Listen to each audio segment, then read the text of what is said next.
better than I can. And I know she's worked hard on the speech, and I'll let her take it away for now.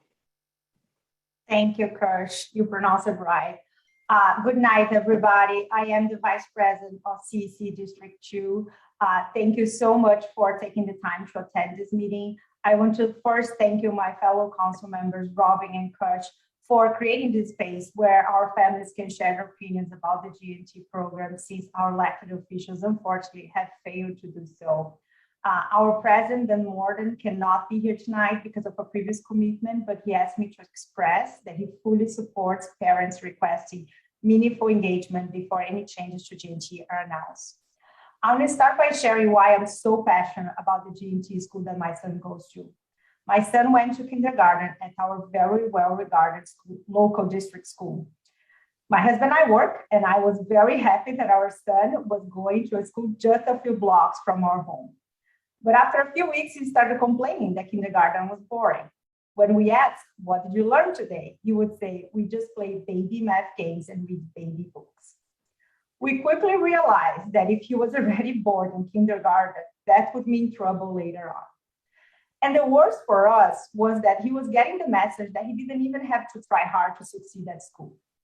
For first grade, he went to GNT school. I was not happy about our long commute, but in his first week there, he said, Mom, you have no idea what I learned today. There are infinite ways to combine two numbers and make 10.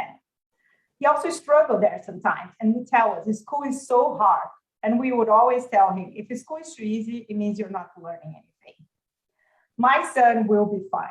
We will ensure that he has an excellent education, regardless of what the city decides to do with GNT. But unfortunately, that's not the reality for the majority of New York City families.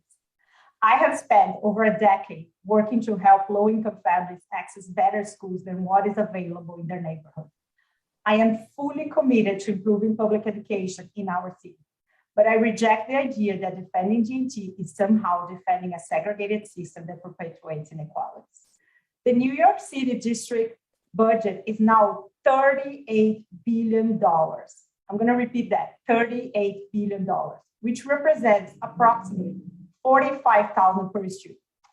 This is more than what some of the best private schools cost in our city. The problem is not GNT.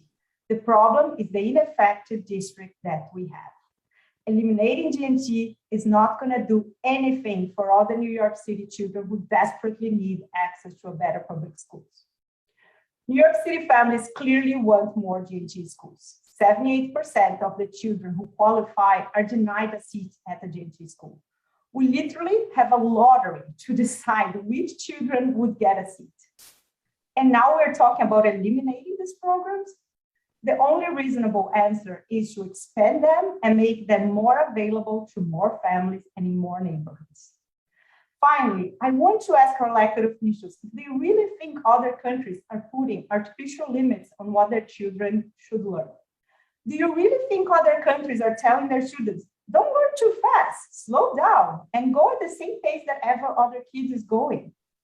I want America to continue leading the free world, and we won't be able to do it if we don't let our children learn as fast as they possibly can. Our schools need to meet every child exactly where they are and push them to learn as fast and as much as they possibly can. Thank you so much.